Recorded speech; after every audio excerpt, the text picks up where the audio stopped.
Subscribe कीजिए दोस्तों हमारे चैनल को। नोटिफिकेशन पाने के लिए बेल आइकन को प्रेस कीजिए। गुड मॉर्निंग स्टूडेंट, माँ ज्ञान भारती ग्रुप ऑफ एजुकेशन अंता में आपका ऑनलाइन क्लास के अंदर स्वागत है। हमने गुप्त वंश के सभी राजाओं के बारे में विस्तार पूर्वक पढ़ा। चंद्रगुप्त प्रथम के बारे में मैंने आपको बताया, उसके बाद समुद्रगुप्त के बारे में विस्तार पूर्वक बताया इलाहाबाद प्रसिद्धि के माध्यम से। चंद्रगुप्त द्वितीय के समय 9 विद्वान उसके राज दरबार में थे, उसका भी उल्लेख मैंने बता दिया। और उसके समय सबसे बड़ी बात जो है, चीनी यात्री फायान भारत आया और भारत के संदर्भ में जो गुप्त वंश का शासन था, तो गुप्त वंश के शासन का जितना भी विवरण उसने अपनी पुस्तक में लिखा। उस पुस्तक का नाम था हो क्यों की। ठीक है। अब चंद्रगुप्त के बाद कुमार गुप्त अर्थात महेंद्रादित्य के बारे में मैंने आपको बताया कि नालंदा विश्वविद्यालय का निर्माण किस प्रकार करवाया। ठीक है। उसके बाद मैंने आपको स्कंदगुप्त के बारे में बताया। स्कंदगुप्त के समय हूण जो प्रजाति थी, बर्बर प्रजाति थी, वो भारत में आए। मिहिरपुर और तोरमान, उनके बारे में मैंने आपको बता दिया। अब लेकिन हम बात कर रहे हैं आज गुप्त वंश की सांस्कृतिक उपलब्धियां, कि भारत के इतिहास में गुप्त वंश की जो सांस्कृतिक गतिविधियां रही है, उसमें गुप्त वंश का क्या योगदान रहा है भारत की संस्कृति में। तो मैं आपको बताना चाहता हूं कि गुप्त वंश के जितने भी शासक हुए वो वैदिक धर्म को मानने वाले थे, लेकिन उसके बावजूद भी बौद्ध धर्म और जैन धर्म के जितने भी अनुयायी थे, उनको वो क्या देते थे, अपने राज्य के अंदर शरण या प्रश्रय देते थे या फिर आश्रय देते थे। ठीक है। चंद्रगुप्त द्वितीय के समय चीनी यात्री फायान आया, वो मैंने आपको बता दिया। उनके विवरण से पता चलता है, मतलब यात्रा वृत्तांत की जितने भी संस्मरण हैं उसके विवरण से पता चलता है ना, कि गुप्त साम्राज्य क्या था, सुशासित था। ठीक है। मतलब शासन की सारी गतिविधियां संपन्न होती थी, सुशासित था, उसमें अपराध बहुत कम होते थे। और कहा, ठीक है, और कर भार भी क्या था, जनता के ऊपर राजा के माध्यम से कम लगाया जाता था। ठीक है। राजकाज की भाषा कौन सी थी गुप्त वंश के समय? राजकाज की भाषा, सबसे बड़ी बात मैं यहाँ कह देता हूँ आपसे कि राज कार्य की भाषा जो थी, राज कार्य की भाषा कौन सी थी? संस्कृत थी। कौन सी थी? संस्कृत। याद रखिएगा, गुप्त वंश के समय राजकीय भाषा या राज कार्य की भाषा हम क्या कह सकते हैं, उस समय संस्कृत थी। ठीक है। अभिज्ञान शाकुंतलम नाटक तथा रघुवंशम महाकाव्य के रचयिता कौन? कालिदास। याद रखिएगा, 2 महाकाव्य हैं, अभिज्ञान शाकुंतलम और रघुवंशम महाकाव्य। इनके लेखक कौन है? कवि कालिदास। ठीक है। मृच्छकटिकम, मृच्छकटिकम देखिए,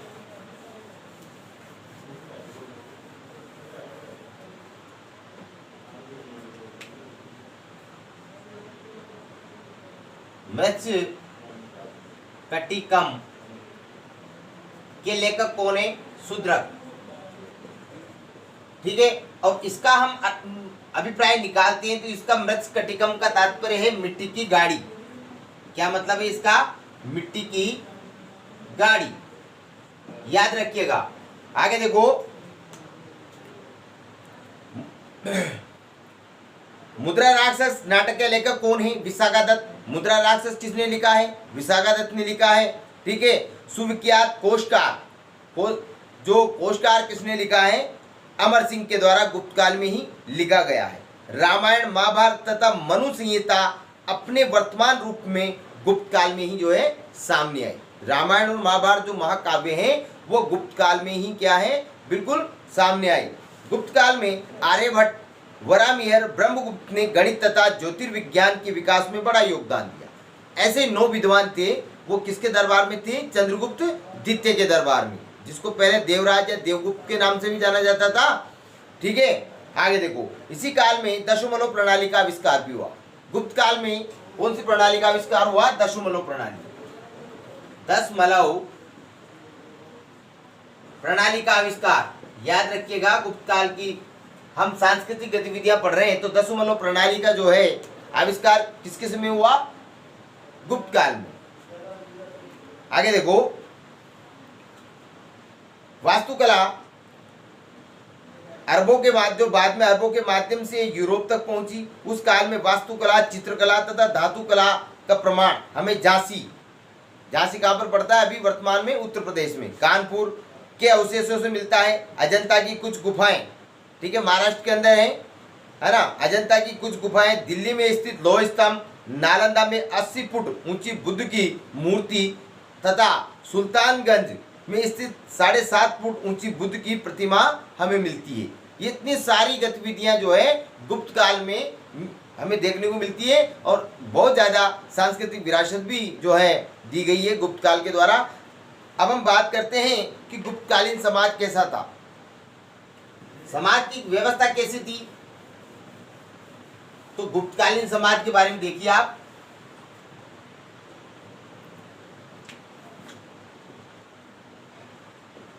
गुप्तकालीन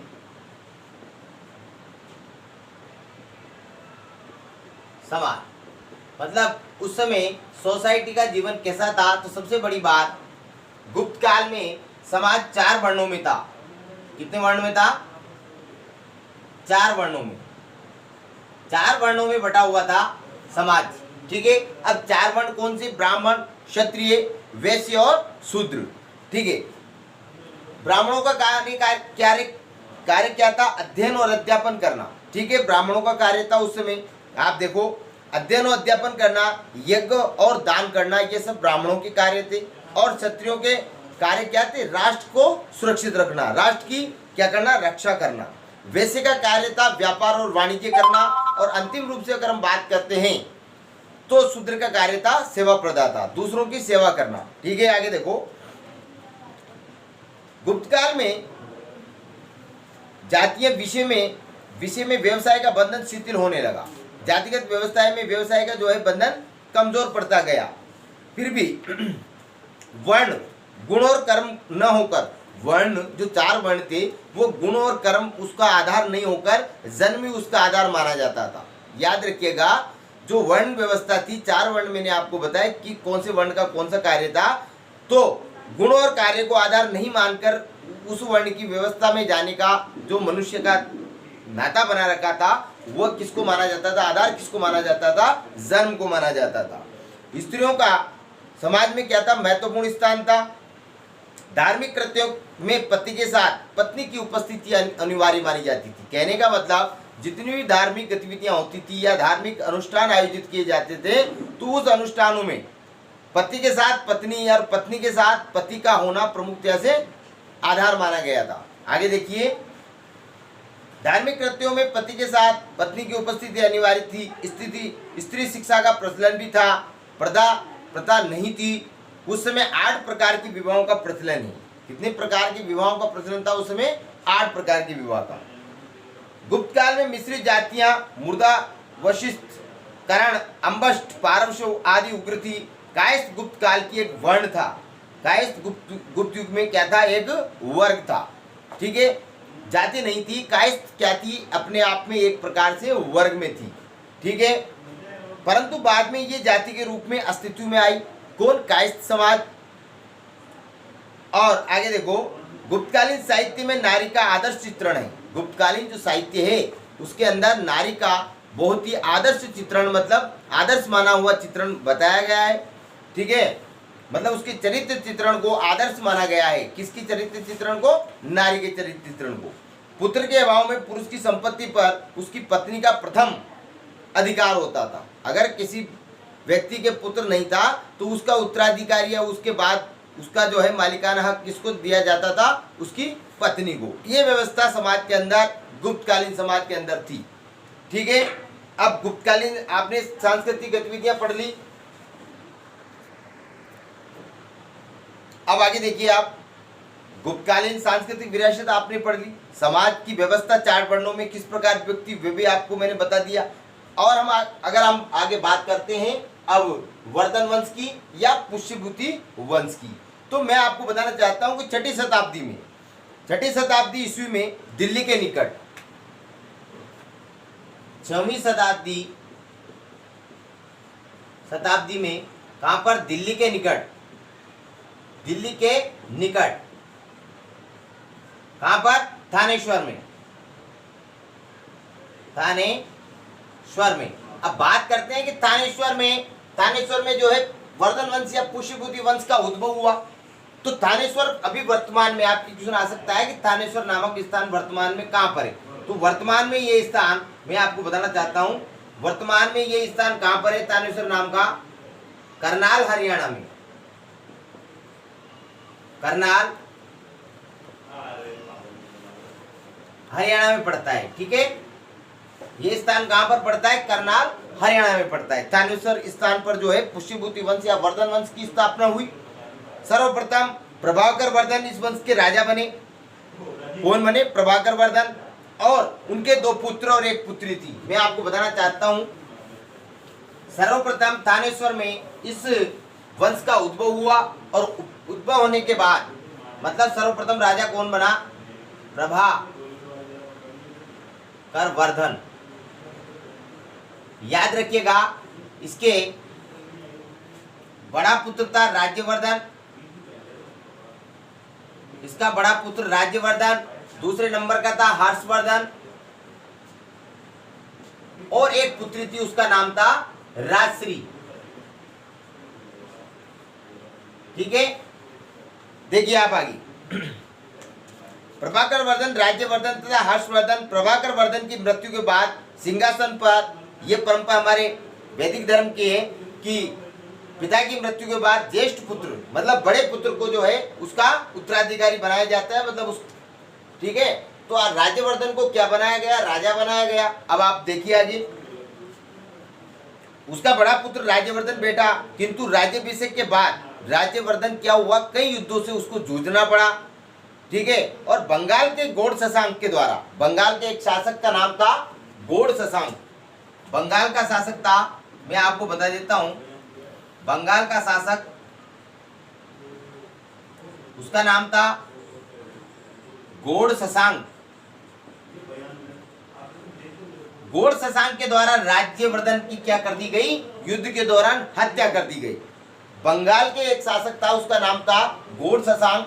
गौड़ शशांक के द्वारा राज्यवर्धन की क्या कर दी गई, हत्या कर दी गई। आगे देखिए आप, अब कब करी हत्या, मैं आपको बताना चाहता हूं 606 ईस्वी में। हत्या कब करी राज्यवर्धन की, 606 ईस्वी में। ठीक है, अब देखो आप, उसका वध भी कर दिया गया। उसके बाद छोटा भाई हर्षवर्धन कब राजा बना, ये राजा बना साहब 606 में। और कहां तक शासन काल किया है इसका, 647 तक। मतलब कहने का मतलब इसने 40 वर्षों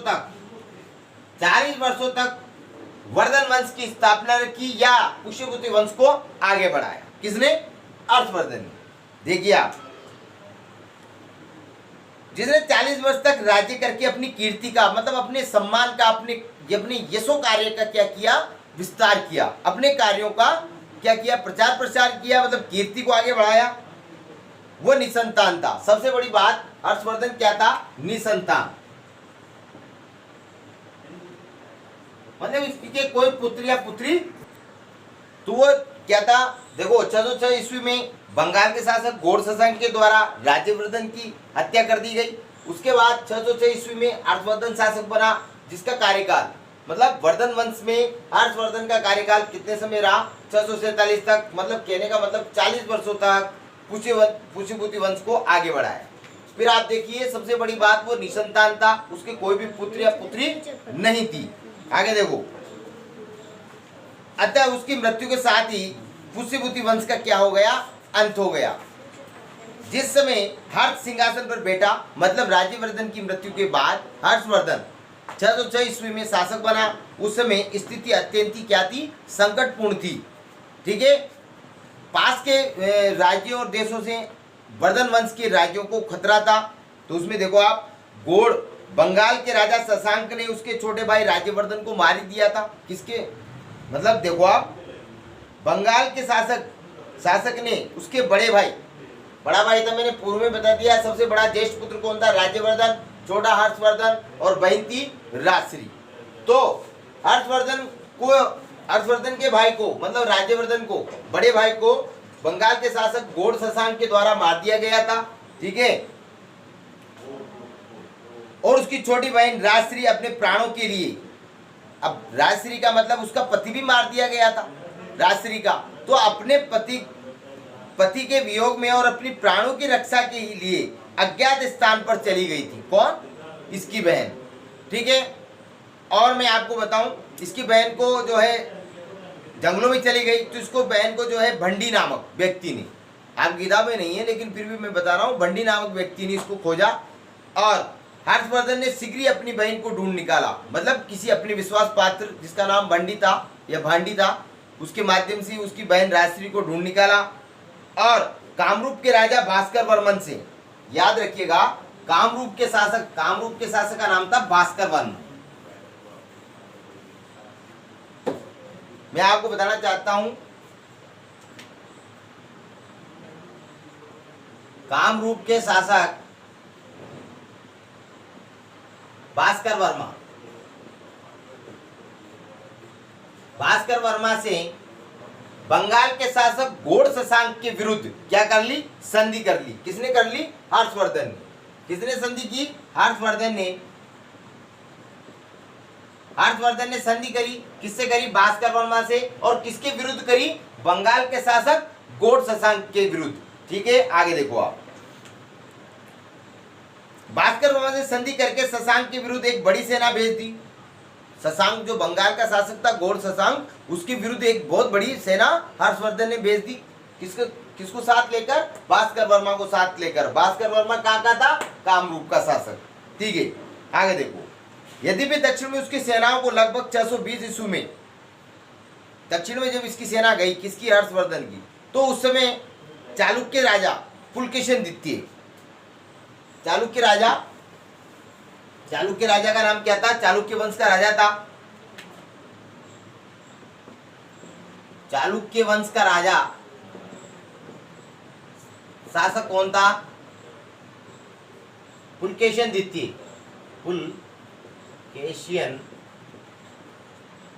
पुलकेशिन द्वितीय से जूझना पड़ा या युद्ध करना पड़ा। पुलकेशिन द्वितीय ने नर्मदा तट के पीछे खदेड़ दिया। पुलकेशिन द्वितीय ने हर्षवर्धन की सेनाओं को क्या कर दिया? नर्मदा नदी के तट से वापस खदेड़ दिया, मतलब भगा दिया। ठीक है, हर्ष के साम्राज्य की सीमाएं उत्तर में कहां तक थी? हिमाचल तक, मतलब हिमालय तक, और पर्वतों दक्षिण में नर्मदा नदी के तट तक, पूर्व में गंजाम तथा पश्चिम में वल्लभी तक, ठीक है, विस्तृत थी। कन्नौज इस विशाल साम्राज्य की क्या थी? राजधानी। बात करें वर्धन वंश की राजधानी क्या थी? कन्नौज। कन्नौज क्या थी? राजधानी। याद रखिएगा, वर्धन वंश की राजधानी क्या थी? कन्नौज थी। ठीक है, आगे देखो आप। हर्ष ने महाराजा धीराज की पदवी धारण की। हर्ष ने क्या, कौन सी पदवी से नवाजा जाता था? ये कौन सी पदवी धारण की? महाराजा धीराज। महाराजा धीराज की पदवी धारण की किसने धारण की? हर्षवर्धन ने। हर्षवर्धन ने कौन सी पदवी धारण की? महाराजा धीराज की। ठीक है, वह शिव तथा सूर्य का उपासक था। वह भगवान शिव। कौन? हर्षवर्धन। हर्षवर्धन किसका उपासक था? एक तो शिव का, भगवान शिव का, और सूर्य का, दोनों का क्या था? उपासक। ठीक है, लेकिन फिर भी वो वैदिक धर्म को मानने वाला था, लेकिन फिर भी उसने बौद्ध और जैन धर्म को क्या दिया? अपने राज्य के अंदर आश्रय दिए या प्रश्रय दिया। ठीक है, देखो, वो शिव तथा सूर्य की उपासना करता था। बाद में उसका झुकाव जो बौद्ध धर्म की दो शाखाएं, हीनयान और महायान, तो उसके महायान शाखा के प्रति बौद्ध धर्म की ओर हो गया। किसका लगाव हो गया? हर्षवर्धन का। वो प्रति 5वें वर्ष प्रयाग में, मतलब हर 5 साल के अंदर गंगा में, प्रयाग में गंगा और यमुना के संगम पर, प्रयागराज है इलाहाबाद के अंदर, वहां पर वो क्या करता था? वो प्रति 5वें वर्ष में, मतलब हर 5 साल बाद क्या करता था? एक संगम पर महोत्सव करके दान आदि करता था, धर्म सभा करता था, एक महोत्सव करता था। हर 5 साल के अंदर, प्रति 5 वर्ष के अंदर एक धर्म सभा करता था। ठीक है, कहाँ पर? जहाँ पर गंगा और यमुना का संगम है, अर्थात प्रयागराज में, इलाहाबाद जिसको हम कह सकते हैं वर्तमान में। ठीक है ना, वहां पर क्या करता था? यमुना के संगम पर एक महोत्सव करके दान आदि करता था चीनी यात्री हेनसांग, इंपॉर्टेंट चीज है, चीनी यात्री हेनसांग। आपसे पूछा जा सकता है कि चीनी यात्री हेनसांग किसके समय भारत आया, तो आप याद रखिएगा हर्षवर्धन के समय चीनी यात्री हेनसांग भारत आया। किसके समय भारत आया? हर्षवर्धन के समय। हर्षवर्धन के समय चीनी यात्री कौन आया? चीनी यात्री हेनसांग।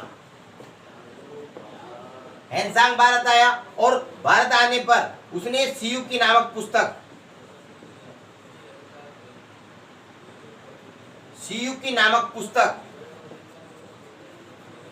लिखी। किसने लिखी? हेनसांग ने। याद रखिएगा, देखो चंद्रगुप्त द्वितीय के समय चीनी यात्री फायान आया और अपने यात्रा वृत्तांत को उसने हो क्यों की नामक पुस्तक के माध्यम से मिलती है। सभी यात्रा वृत्तांत और संस्मरण उसने जो है फोक्यो के माध्यम से पूरे गुप्त वंश को दिखाया, मतलब चंद्रगुप्त द्वितीय की पूरी गुप्त गतिविधियां उस पुस्तक के माध्यम से बताई।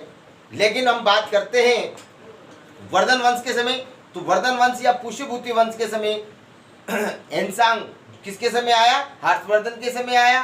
ठीक है, वर्धन वंश की पूरी जानकारी इस सीयूकी नामक पुस्तक में मिलती है। ठीक है, और मैंने आपको बता दिया कि प्रति 5वें वर्ष हर्षवर्धन क्या करता था? प्रयाग, मतलब गंगा यमुना के संगम पर प्रयागराज में अर्थात इलाहाबाद के अंदर वो क्या करता था? एक बहुत बड़े महोत्सव का आयोजन करता था, उसमें दान आदि इत्यादि क्रियाएं वो संपन्न करता था। तो हेनसांग, चीनी यात्री हेनसांग इसी प्रकार के छठे महोत्सव में कब आया? वो पहले, दूसरे, तीसरे, चौथे, पांचवें में नहीं आया। वो कौन से महोत्सव में आया? 6वें महोत्सव में, मतलब छठे महोत्सव में वो कहाँ आया? प्रयाग में आया। ठीक है, कौन आया? हेनसांग। छठे महोत्सव के अंदर वो आया। ठीक है, अब जो है वर्धन वंश के बारे में मैंने आपको बता दिया, पूर्णतः समझा दिया। इसमें कोई तरह की कमी लगे आपको या कोई समझ में नहीं आओ तो आप जो है मेरे से आप फोन करके या व्हाट्सएप पे आप जानकारी ले सकते हैं।